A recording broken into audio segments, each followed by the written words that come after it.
जनस्वर news channel में आपका स्वागत है। आप देख रहे हैं जनस्वर न्यूज चैनल, आपका अपना चैनल।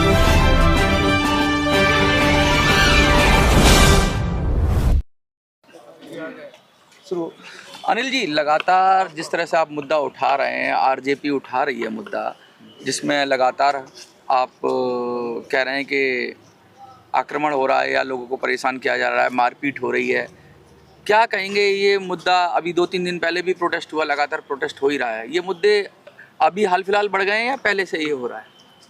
ये नरेंद्र मोदी के राज्य में ऐसा हो रहा है कि धर्म के नाम पर लोगों को बांटो और सत्ता पर काबिज रहो। और पहले नेता लोग पत्रकार को खरीदता था, ये जो अखबार समूह का मालिक है उसी को खरीद लेता है। और धन बल पर प्रजातंत्र नाम की चीज़ नहीं है इस देश में। प्रजातंत्र को गुलाम बना लिया है, जबरदस्ती सत्ता पर काबिज है।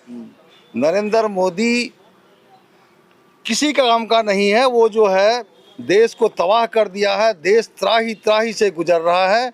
और ये जो ईसाई समुदाय पर बहुत बड़ा तानाशाही चल रहा है, कुछ कार्यकर्ताओं के द्वारा, बजरंग दल के द्वारा, ये बहुत बड़ा अन्याय है। नरेंद्र मोदी मन की बात तो करता है लेकिन जनता की बात नहीं करता। मैं उनसे कहता हूं कि मन की बात मत करो, जनता की बात करो, जिससे जनता का भला हो। भारती जी, आप तो एक ऐसी फर्टर्निटी से आते हैं कि भाई आप कानून के रखवाले कहे जाते हैं और लगातार कोर्ट में भी मामला उठता ही है, तो कानून का रास्ते से क्या तैयारी है आपकी कि इन सब के खिलाफ? कानून के रास्ते से तो मैं लड़ाई लड़ता हूँ। देश के सुदूर प्रांतों से आता है हमारे शाहजी जैकब जी, हमारे जनरल सेक्रेटरी हैं। और देश के सुदूर प्रांतों से पता चलता है कि जात पात के नाम पर जो भेदभाव हो रहा है, उसके साथ जुल्म हो रहा है। जहाँ भी कानूनी अड़चन आता है तो मैं उसको भरपूर मदद करता हूँ और पूरा मदद करके लोगों को सामाजिक न्याय दिलाने के लिए काम करते हैं। जात पात की बात कर रहे हैं, लेकिन धर्म के आधार पर, क्योंकि जात पात तो क्रिश्चियनिटी में तो जात पात नहीं होता है। ऐसा है, क्रिश्चियन में नहीं। ये तो देश जात पात के आग में, जातिवाद के आग में जल रहा है। कोई भी नेता या कोई अफसर बनता है तो सबसे पहले उसको कहता है मेरे जात का है, मेरे जात का। मंत्री भी अपने जात के लिए करता है। जब तक ये जातिवाद खत्म नहीं होगा, सामाजिक न्याय लोगों को कैसे मिल सकता है? लेकिन सरकार तो खुद जातिगत जनगणना करा रही है, जातिवाद खत्म। ये बहुत गलत है। ये तो देश में विद्वेष फैलाने का खिलाफ हो जातिगत जनगणना के? एकदम खिलाफ है। सारे लोग तो कहते हैं मैं तो कहता हूँ कि राष्ट्रवादी जनता पार्टी की अगर सरकार आती है तो राष्ट्रवादी जनता पार्टी अंतरजातीय विवाह करने वाले को 10 लाख रुपया आर्थिक सहायता देगी, ताकि युवा युवतियां अपने पैर पर आत्मनिर्भर हो सके और अंतरजातीय विवाह को बढ़ावा दे करके, जातिवाद समाप्त कर करके देश को सामाजिक न्याय हम दिला सकते हैं। ये बहुत सारी बात समाज को सुधारने की बात हो रही है, लेकिन लगातार जो पॉलिटिक्स होती है उसमें कोई किसी जात का नेता होता है, कोई किसी जात का होता है। यही तो है। ये हर जातिवाद की वजह से तो जो जिस जात का है वो योग्य भी नहीं है। जात पात को लेकर के मंत्री बन जाता है, जात पात को लेकर के अफसर। तो योग्यता के आधार पे कहना चाहता मैं चाहता हूं कि जात पात बिल्कुल खत्म हो और योग्यता के आधार पर सभी आदमी का चयन हो। और किसी भी देश के किसी भी इलाके में किसी भी धर्म का अगर उसके साथ गलत हो रहा है तो ऐसा नहीं होना चाहिए। भेदभाव मिटाना चाहिए।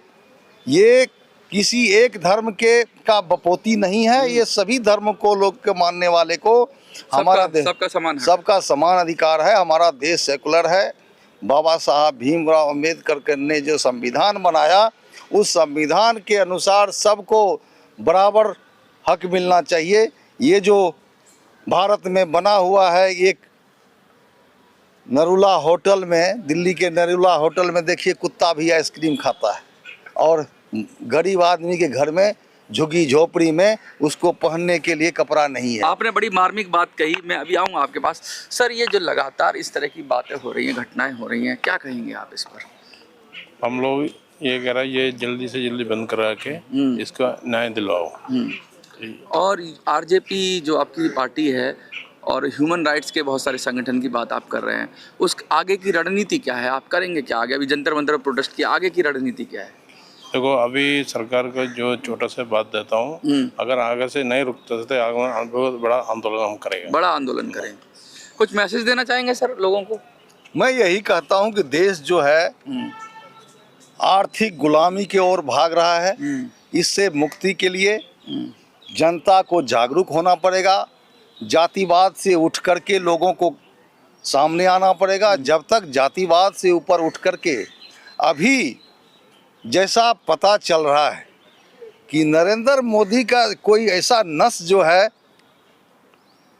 ट्रंप ने पकड़ लिया है, उसके डर से वो कहेगा उठो तो उठो और वो कहेगा बैठो तो बैठो।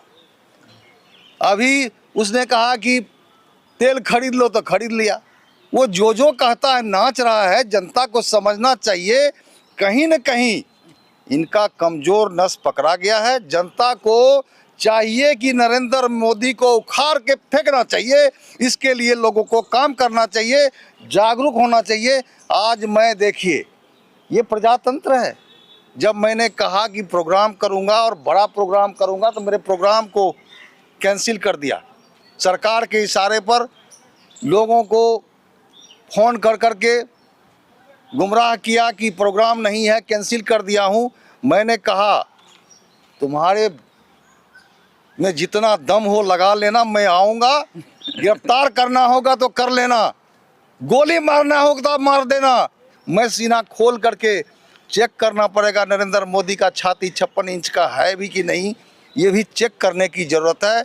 नरेंद्र मोदी का ये ट्रंप के सामने झुकने से मुझे लगता है कि नरेंद्र मोदी का सीना जो 56 इंच का नहीं है, वो एकदम डरपोक आदमी है, डरा हुआ आदमी है और वो अमेरिका के सामने दुम हिला रहा है। ऐसे आदमी को 1 मिनट भी प्रधानमंत्री के पद पर नहीं रहना चाहिए, उसे सत्ता से उखाड़ फेंकना चाहिए। जनता को सावधान होना है, जनता को जागरूक होना है। ये काम राष्ट्रवादी जनता पार्टी ही कर सकता है। हम लोग देश के कोने कोने में जा रहे हैं, जनता को जगाएंगे और नरेंद्र मोदी को सत्ता से उखाड़ के वहीं ट्रंप के सामने फेंक देंगे। ट्रंप का गुलामी वहीं करते रहे। धन्यवाद।